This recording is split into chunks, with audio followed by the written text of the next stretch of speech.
Okay. Good afternoon. Welcome back to the workshop Contemporary Jazz World Theory and Legal Theory.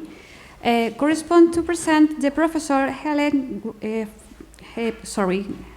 Frowe of the University of Stockholm. The name of your presentation is Protecting Cultural Property in War. Please, can you start when you want. Thank you. Thanks, and thanks to Alejandro for organising the workshop. So the title's actually changed somewhat for reasons that'll probably become obvious. And this is part of a new project for me, thinking about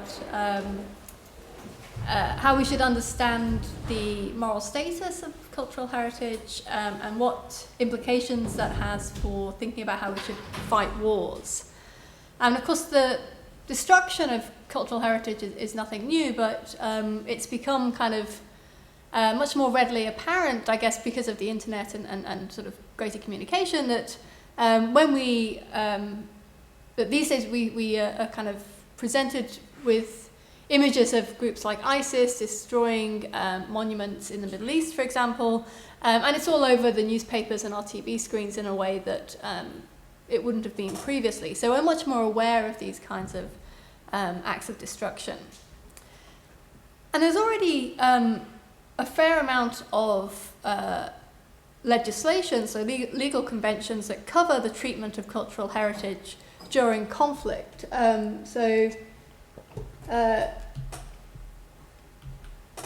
Something like the 54 Hague Convention, for example, requires states to protect cultural sites that are under their control during a conflict and explains when it's permissible to damage a site or make use of a cultural site, and so on. But there's been a kind of growing momentum recently behind the idea that we shouldn't just think about regulating the treatment of cultural property within a conflict, but that we might also think about protecting cultural property as a just cause for intervention. And this is why I've changed the title of the talk, because as I was reading for the talk, I came across a new piece of literature exploring this idea that we might in fact invoke the protection of cultural heritage as a cause for war, and that struck me as a kind of interesting idea. So this is a piece by a guy called Thomas Weiss and Nina Connolly, which is a paper written for the J. Paul Getty Trust in the United States, in which they argue that the kind of combination of wide publicity and the generally objectionable nature of a group like ISIS has created what they call an opportunity for action. So they point out that saving cultural heritage has now come to be regarded as part of a kind of broader fight against terrorism. So these things have become kind of linked in the public consciousness. And so they say the question now is how we should best take advantage of what they describe as a kind of a useful opportunity in the sort of in international affairs. So in this paper, which they published just at the end of last year, they draw heavily on the existing doctrine of the responsibility to protect, which of course has sprung up to govern humanitarian intervention, to propose a parallel framework for understanding the international community's obligations in the face of the destruction of cultural heritage. So they suggest that we can think about the three pillars of the R2P doctrine in a way that will help us to understand when we should protect cultural heritage. So these are the sort of the three pillars that they suggest, that we would have the first claim that it's the primary responsibility of states to protect heritage in their territory. Second is that others ought to assist in building this protective capacity. And then the third is that there's an international responsibility to respond to protect heritage should the first two pillars fail. And these just correspond to the formulation that's used in the R2P doctrine for humanitarian intervention, but we just kind of substitute heritage for people, basically.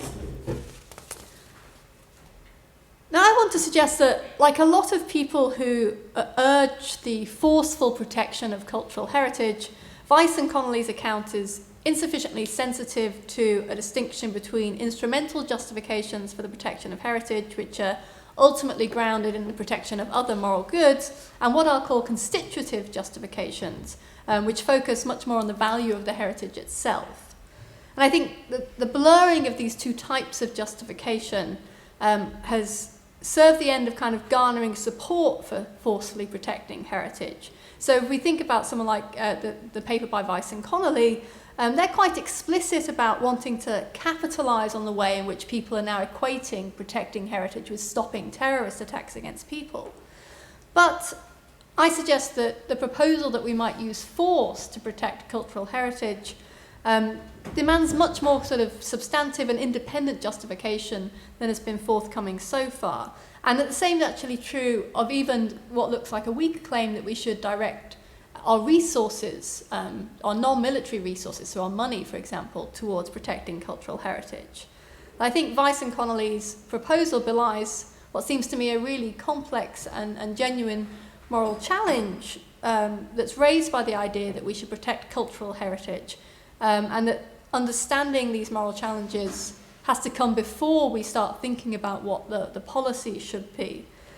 So I should say that I don't really know anything about international law at all, but because what I'm really concerned with here is thinking about the kind of normative underpinnings of international law, hopefully that won't be too much of a handicap. I should also say, in fairness to Weiss and Connolly, that they do say that their paper is a starting point, although it's really long, although maybe not for lawyers. But it's like 50 pages, which for a philosopher is just extravagance beyond belief. But for a lawyer, maybe that's normal, I don't know. I mean, that doesn't even include the footnotes, though, so 50 pages just on its own. But they say, look, this is just a starting point, and they do say this is a difficult topic. They don't say that this is a kind of polished proposal, but what I want to suggest really is that their starting point is already too advanced. And also I think their proposal lays bare some really problematic and worrying assumptions that actually, the more that I've read on this topic, I've come to think of kind of pretty pervasive problems amongst those working in the heritage sector who have been writing on this topic. Okay, so what I'm going to do is I'll start out by distinguishing these two types of justification for the protection of heritage, so instrumental versus constitutive. Then I'm going to say why I think we can't just kind of mirror the R2P doctrine for the defense of heritage. And then I'll consider the permissibility of using other resources, so non-military resources, to defend heritage.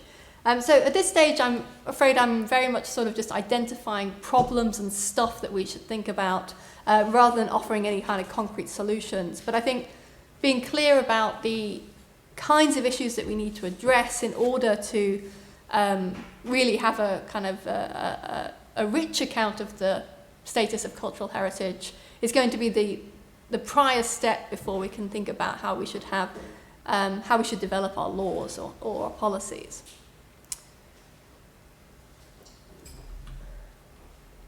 So, lots of people argue that threats to heritage precede threats to people, and that if we react to or if we preempt attacks to heritage, then we thereby preempt attacks on people.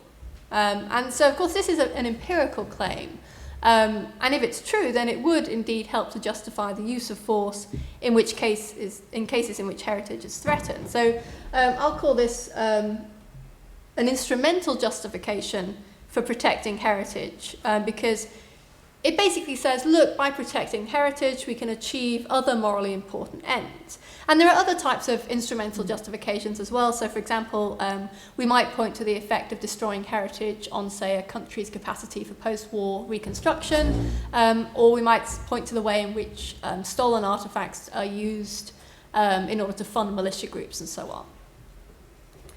So there's a range of possible instrumental justifications for defending heritage.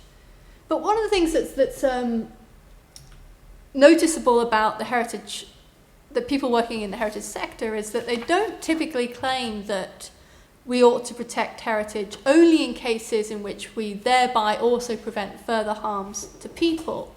Rather, much like Weiss and Connolly, they argue for much more expansive protections that are often, these arguments are often underpinned by substantive conceptual claims about what heritage is and its relationship to people. So on this view, the destruction of heritage is itself a very serious harm to people, irrespective of whether any individual suffers further harm. So even if you sort of take out the threat of genocide and so on, the thought on this view is that merely destroying the heritage is itself to do very grave violence to people.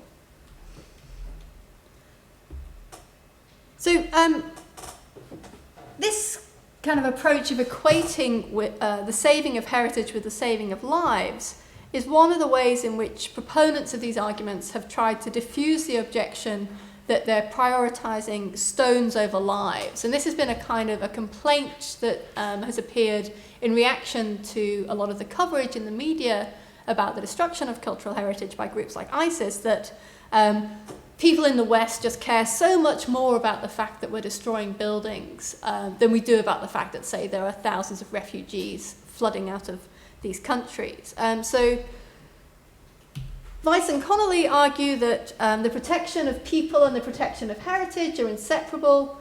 There's no need for a hierarchy of protection because the choice between the two is false, just as a choice between people and the natural environment is false. Air, water, and culture are essential for life. A similar view expressed by Issam Kabaj, who's a Syrian artist. This is in a recent public debate at the London School of Economics, where he said that heritage without people means nothing, people without heritage means nothing. And another claim from Vernon Rapley. So Rapley is the Director of Cultural Heritage Protection and Security at the Victoria and Albert Museum in London, who suggested that people without culture is like a tree without roots. There's no point in the military going in to protect a country unless they protect the country, not just save the lives of the people. Heritage is the difference between life and living. My reaction was a bit like Victor's, which is this. Yeah, I was also on the panel, and I stuck out like a sore thumb, I have to say, because everybody else is sort of nodding along, saying, yes, that's all very deep, and I was just thinking, you know, you people are crazy. So that's the general thrust of my paper, basically. So it can be hard to kind of pin down what's supposed to be going on in these arguments, because they often rely on these kinds of unhelpful metaphors, like, you know, people without culture is like a tree without roots. Or they also sometimes trade on the kind of ambiguity between the meanings of certain words. So what we mean when we talk about someone's life, right? Do we mean their biological existence or their sort of biographical existence? What we mean by people, do we mean literally people, or do we mean people in the sort of collective noun sense of a people? So it's clearly not the case, for example, that air and culture are on a par when it comes to what people need to survive. And these sorts of claims do very little to help us understand the moral status of heritage. So it's really worrying, I think, that this is the sort of... So the Weiss and Connolly claim is perhaps more... I mean, these are sort of things that people said in a public debate. They're worrying, but the Weiss and Connolly claim is something that's been published in a very respected, what will be a very well-read article. And it's worrying, I think, if people make these kinds of claims in what should be a kind of something that aims to illuminate the status of heritage. And you just get these sort of really sort of strange claims about stuff like air and culture are essential for life, without any real attempt to sort of hash out what that might mean. So even though these arguments are kind of slippery in that respect, I think what they have in common is a claim about the constitutive role of heritage in either, say, people's lives going well, or perhaps indeed, on some views, they're having lives at all. So rather than saying that attacks on heritage are worrying primarily insofar as they're indicative of worse harms to come, so that rather than drawing this kind of connection between attacks on heritage and genocide, the claim here is more that people and heritage are kind of bound up in such a way that one can't distinguish between them, and by implication that therefore you don't need to choose between them. So on this view, attacks on heritage are attacks on people, and perhaps on some views, people's lives aren't worth living or worth saving in the absence of heritage. So on the one hand, I think that these arguments are appealing perhaps because they reflect perhaps unintentionally, what might be a plausible view about the value of heritage, which might be something along the lines of Joseph Radz's notion of derivative value. So a lot of cultural heritage, perhaps all heritage that isn't part of the natural environment, is plausibly valuable even because it contributes to human well-being, right? So there's something about the relationship between heritage and people that explains why the heritage is valuable. So the value of heritage seems to be, at least in some way, derived from its constitutive role in our lives going well. But on the other hand, the normative conclusions that are drawn from these arguments, I think, just don't follow. So I think what the authors are doing is kind of illicitly trading on the connection between attacks on heritage and genocide, moving then to the claim that if we defend heritage, then sometimes we kind of preempt attacks on people, to the claim that therefore defense of heritage is the defense of people, whether those people face genocide or not. And as I'll turn to in a moment, this implies that whatever's warranted for the protection of people must also be warranted for the protection of heritage. So once you have this kind of equivocation between people and heritage, that starts to make the kind of proposal that someone like Weiss and Connolly want to propose, where we just have parallel R2P doctrines for people and heritage, look more plausible than it really is, because you're no longer properly distinguishing between people and heritage. Okay, so let's think about this idea of heritage as a just cause for war. So Weiss and Connolly argue that, as we have in the original R2P doctrine, a doctrine for heritage should incorporate the possibility of military intervention. And the stipulated threshold for a just cause for humanitarian intervention in the original R2P doctrine is that there has to be a large-scale loss of life, actual or apprehended, with genocidal intent or not, which is the product either of a deliberate state action or state neglect or inability to act or a failed state situation. And so Weiss and Connolly suggest that this formulation just kind of maps onto the protection of heritage, so we should use military force to protect heritage when we face large-scale loss of cultural heritage, actual or apprehended, I can see your face again, with genocidal intent or not, which is the product of deliberate action by a state or a non-state actor, or of neglect, inability, failed state situation, or large-scale cultural cleansing, actual or apprehended. Is cultural cleansing just like cleaning up the Genocide's not funny, Victor. They also add that military force should be deployed only in cases of profound humanitarian distress and, by extension, in cases of serious attacks on cultural heritage, for itself and as a precursor for the mass atrocities that will almost certainly follow. So you can see here really clearly this kind of a leading between whether the justification for force is instrumental or constitutive, in that they include attacks on heritage with genocidal intent or not. And they also have this mention that we could defend the heritage for its own sake, for itself, so we should deploy in case of serious attacks on cultural heritage for itself, but then it is immediately followed by the claim that this will also prevent atrocities that will almost certainly follow. So this stuff gets all kind of mashed in together in a way that makes it look like this connection between protecting the heritage and preventing genocide, even though in the same kind of breath they're saying, look, even if you're not going to prevent the genocide, you should still use force to protect the heritage for its own sake. So if our concern is really the protection of heritage for the purposes of preventing atrocities, it's not clear why the current R2P doctrine that we have to prevent attacks on people wouldn't be sufficient. So as we've just seen, this doctrine already stipulates actual or apprehended large-scale loss of life is a just cause for intervention. So if there really is a robust connection between the widespread destruction of heritage and genocide, then it seems like international law already sanctions the use of force in light of the destruction of heritage.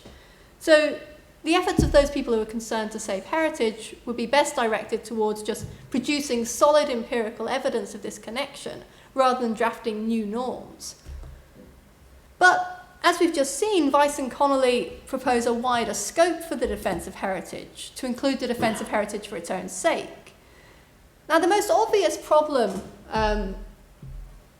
with this proposal, right, the idea that you might protect heritage, invoke protecting heritage as a just cause for military intervention, when you don't have a kind of further genocidal intent, is showing that war can be a proportionate response to the destruction of heritage. So Weiss and Connolly just assume that we can extend whatever our account of proportionality is when we're thinking about harms to human beings to understand when we might be warranted in using force to protect heritage. But we can't just grant that kind of assumption, right? So human beings and heritage are very different types of good. The fact that I can kill a person who will otherwise wrongfully kill someone else doesn't entail anything about the proportionality of using force to protect heritage. So we need much more substantive argument for this kind of claim. Something that's kind of worrying, I think, about the Weiss and Connolly proposal is that not only do they not provide this kind of account, but they don't even show any recognition that this is the kind of thing you'd need to argue for in order to get a case for defence of heritage off the ground. So the beginning of a case for invoking defence of heritage as a just cause for war is plausibly going to lie in showing that an individual can become morally liable to harm in defence of heritage, so that, for example, threatening to destroy or damage a valuable artefact can cause a person to forfeit her normal rights against being harmed. And this in turn seems to require us to show that heritage manifests the kind of value that can weigh against harm to human beings.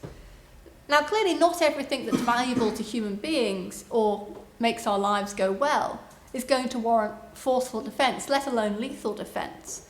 And this is true even of some things that have morally significant value. So things like relationships or promises seem to be morally significant, but it doesn't look like you can kind of kill someone who's going to break a promise, right, or use force against them. So it might be true that I can kill you if you're going to kill my spouse, but it doesn't follow that I can kill you if you're going to destroy my marriage, even if you'll do so maliciously. Even though my relationships have real moral value and they make my life go well. I mean, we can imagine that destroying my marriage would cause me financial ruin, it would cause me great distress, right? So it could be very harmful for me in various ways, but it just doesn't seem like the right type of good to warrant the use of force. And similarly, it's not obvious that heritage, even if it is a constitutive part of my well-being, is the right kind of good to justify seriously harming somebody. Now, it's kind of interesting that so far in the literature I haven't come across any explicit defence of the view that the value of heritage itself warrants forceful defence. So what we might call a kind of intrinsic justification for force grounded in the value of the heritage itself. Rather, this claim just tends to get sort of slipped in, as in the Weiss and Connolly proposal, as a kind of a minor addition to defending heritage as part of defeating genocide or defeating terrorism. And I think in practice, probably this case hasn't had to be made because, or at least not as a legal matter, because the focus so far has been on damage to heritage as part of existing conflicts. So, we've already got an ongoing conflict with ISIS in the Middle East. And so when you've got perpetrators of attacks who are members of a group like ISIS, international law already deems them to be legitimate targets of attack in virtue of the fact that they're members of ISIS. And so there's no need to show that they're also liable to attack in virtue of the fact they're damaging cultural heritage. So there hasn't been this kind of pressing to explain why it might be okay to kill these people, because everyone agrees under international law you can kill them already. It might also be true that when we're thinking about particular instances of damage to cultural property within an ongoing conflict, that it's possible to harm the people who are damaging the property without causing widespread collateral damage. So you might be able to just kill the members of ISIS without risking harm to anybody else, perhaps because they're damaging a site which is geographically isolated. You haven't got people living nearby, so you're not going to harm anybody else. But once we move to thinking about the defence of heritage as a cause for military intervention, right? Not just something that we need to care about during an ongoing conflict, but actually might be a reason to go to war. We need an account of the permissibility of harming the perpetrators of attacks on heritage just for the sake of defending the heritage. And then once we grant this idea that harms to heritage can weigh against harms to people, it's not clear that we can restrict this to harms to culpable people, such as members of ISIS. Indeed, if we're going to argue for the defence of heritage as a cause for war, this also assumes the permissibility of inflicting collateral harms on innocent people for the sake of heritage, because wars inevitably involve inflicting collateral damage on people. And again, I don't know of any explicit defence of the claim that it might be permissible to collaterally kill civilians for the sake of defending heritage, despite the fact there are these growing calls for military intervention. Now, I'm quite sceptical that it could be permissible to intentionally or foreseeably kill a person in defence of heritage, even outside of war. So that is, even when we don't risk the escalation and the other kinds of harms of war. I can't offer a full defence of that scepticism here, partly because I don't have one. At the moment, I'm kind of dealing with sort of brute intuitions. But I'll briefly indicate some reasons why I have this kind of scepticism. So a central reason applies to instances of heritage that are valued on religious grounds. And this is basically just because all religious beliefs are reasonably contested, and lots of these beliefs are incompatible. So lots of people believe either that there is no God, or that other people believe in the wrong one. So that means we can kind of work out a priori that the majority of objects that are taken to have religious significance are valued on mistaken grounds. And it's hard to see how values that are grounded in beliefs that we know are likely false could form the justifications of a basis for harming people, at least seriously harming them. So we don't normally take the defence of mere objects to warrant significant force. So it might be that I can use some kind of limited force against you if, say, you're trying to smash up my car or steal my wallet or something like that. But we don't tend to think that I can use serious harm against you. It looks disproportionate to, say, kill you if you're smashing up my car. Now, those people who are advocating the lethal defence of heritage, especially as a cause for war, owe us a robust account of why the value that we confer on certain objects, often on mistaken factual grounds, could generate permissions to do harm. Now, more generally, I think we should also remember that preventing the destruction of artefacts is often not a neutral act. It can also serve an effect to prioritise some beliefs over others. So we've seen this with respect to various secular artefacts, such as, say, the Confederate statues in the United States. So there's been a big debate over whether we should tear these statues down or whether we should keep them, or whether they should keep them. And there's a kind of a default conservatism with regards to cultural artefacts. So we tend to treat things which are old or decorative or historic or of religious significance as being kind of almost sort of by definition worthy of respect. Our default attitude towards these things is that we ought to respect them. And yet clearly many such artefacts are culturally divisive, and favouring the preservation of an artefact requires justification. And this seems especially hard to provide when the object is divisive on religious grounds. So if we think about something like the Confederate statues, most of us would probably think, well, look, we can give good arguments for why slavery was wrong that most people will accept. And this is going to support the idea that having these statues is objectionable, right? They might not be decisive arguments, but it's not as if there's going to be a reasonable contesting of the idea that slavery was evil. But it's hard to give similar arguments in support of the view that, say, God either does or doesn't like certain objects. So taking the preservation of certain idols as a kind of moral default, right, the idea that it's wrong to destroy certain religious icons, well, they're offensive to one group and not offensive to another. And it's not like we can give sort of similar arguments where we say, look, we think God's more likely to approve of the preservation of these artefacts rather than their destruction. It's just not clear what that sort of argument would look like, because we don't really have any evidence one way or the other. We should also note as well that the mere fact that somebody might be willing to risk their life for the sake of cultural property doesn't show that it has value that can count in a justification for harming. So this is a kind of theme that crops up a lot when people say, when you express skepticism about the idea that you can sort of think that a human life could be sacrificed for the sake of cultural heritage, and people say, well, people do that all the time, right? People do sacrifice themselves. There's kind of stories of heroism of people, curators of museums and so on, really trying to protect the cultural heritage that they have under their protection in the face of attacks by groups like ISIS. But the fact that somebody's prepared to die for a cause doesn't show that the cause is valuable, right? We can think of lots of examples where people blow themselves up for really kind of morally bankrupt causes. And even if it's true that you are permitted to sacrifice yourself on the basis of things that you mistakenly or otherwise take to be valuable, this doesn't show that you can cause harm to other people for the sake of those things. So even if we think that when we take cases like the Monuments Men, so these very famous cases of people risking their lives in order to rescue sort of these stolen treasures from the Nazis, the fact that they were prepared to risk their own lives didn't confer on them permissions to kill other people. Any more than the fact that you might be willing to risk your life for your own child doesn't mean that you're allowed to kill somebody else for the sake of your own child.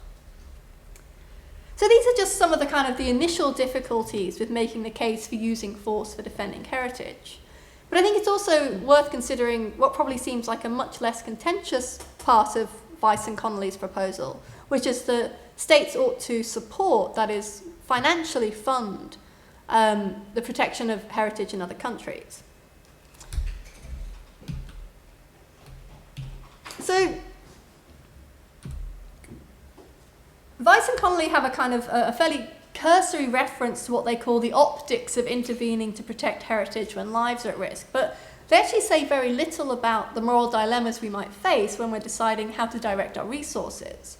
And parts of their discussion also suggest what strikes me as a kind of worrying inversion of priorities. So they say that, taken seriously, the imperative to prevent damage to heritage also requires massive investment in international development to alleviate poverty, income and wealth inequalities, a lack of democratic representation, and other root causes that feed into political instability, conflict, and eventually the destruction of cultural heritage.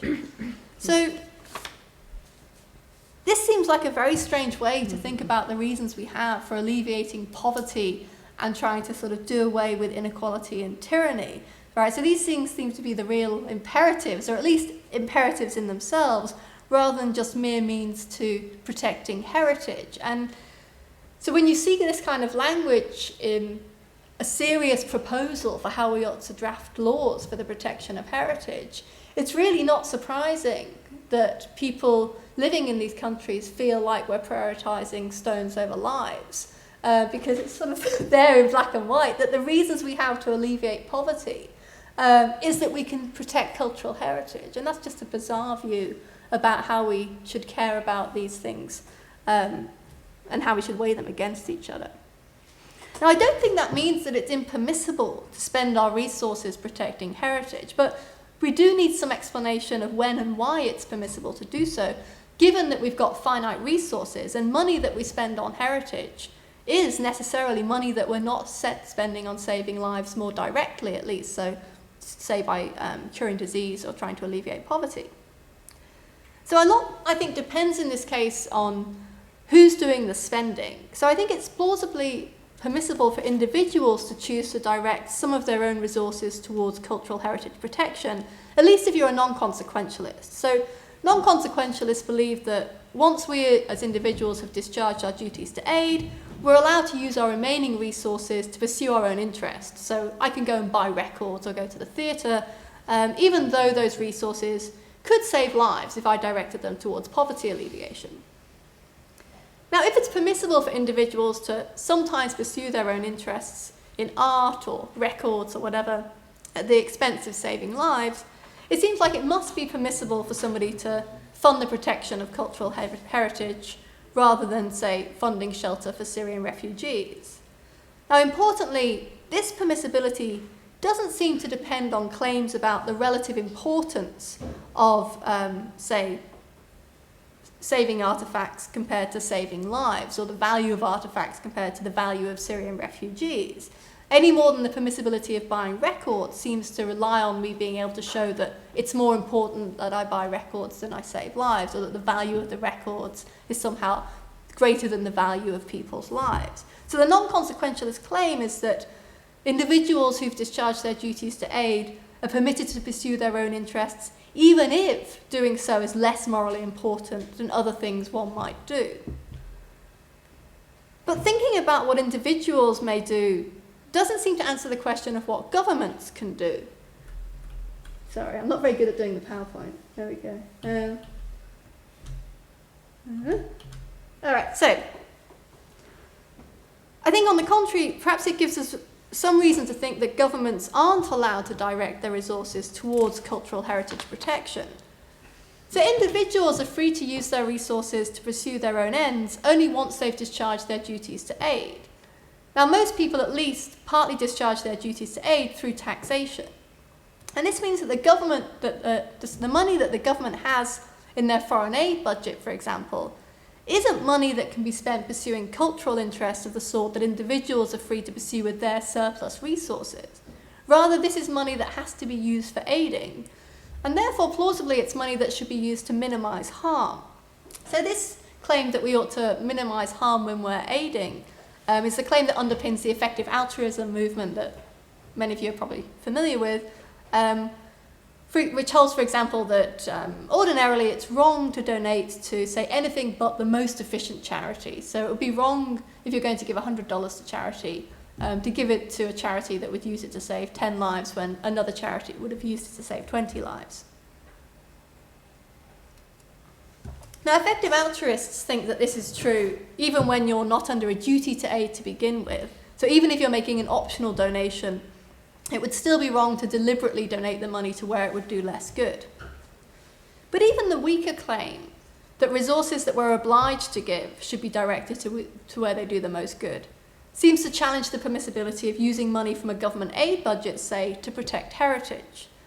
To justify diverting our resources in this way, we'd have to show that saving heritage does the most good compared to our available alternatives. And when those alternatives include curing disease and alleviating poverty, it's hard to see how saving heritage could be justified. So I think, despite what a lot of people working in the heritage sector suggest, we can't avoid pitting humans against heritage, given this background of human resources. I mean, several philosophers, including Victor, have argued that the duty to minimise harm when aiding challenges the permissibility of interventionist wars across the board, because it's almost always going to be the case that you could do more good with your resources if you just use them, say, to alleviate poverty and cure disease, rather than waging an interventionist war, because wars are massively costly in ways that curing disease just isn't. So far from broadening our causes for war, it might be that we should really be thinking about encouraging governments to explore non-military means of doing good, although I think it's unlikely that that's going to be focused on things like protecting heritage rather than alleviating poverty and curing disease. Okay, so I guess the headline takeaway from this is that I think this stuff is hard. Much harder than people like Weiss and Connolly and those working in heritage more widely have been willing to acknowledge. It raises really deep and difficult philosophical questions about value, about commensurability, that we can't just kind of solve by applying a framework like the R2P framework, which was designed to prevent physical harms to people by causing physical harms to other people, basically. We can't really just sort of transfer that notion of proportionality to something like the protection of buildings and protection of artifacts. So insofar as the instrumental justifications for protecting heritage are sound, it might be that attacks on heritage should be prevented in light of there being kind of harbingers of worse things to come. Now, these kinds of arguments are still vulnerable to all of the familiar objections to humanitarian intervention, so the risk of escalation, collateral harm, the lack of a reasonable prospect of success. But of course, in principle, it seems like it is better to preempt these kinds of harms, like you want to preempt a genocide rather than just react after it's begun.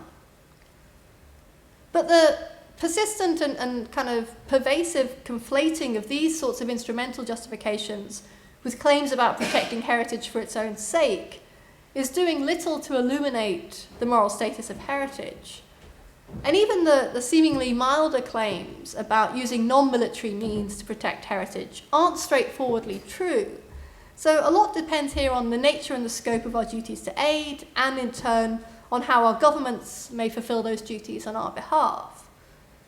So I think that the danger here of caring more about stones than lives is much more than just to worry about kind of optics, right? It's a genuine moral complaint from those who are being told that their lives are not worth saving unless we also save their heritage, and that without their heritage they're nothing, and these kinds of things. And I think this is the kind of complaint that we really need to take seriously as we develop any sort of policy for the protection of heritage. Thank you.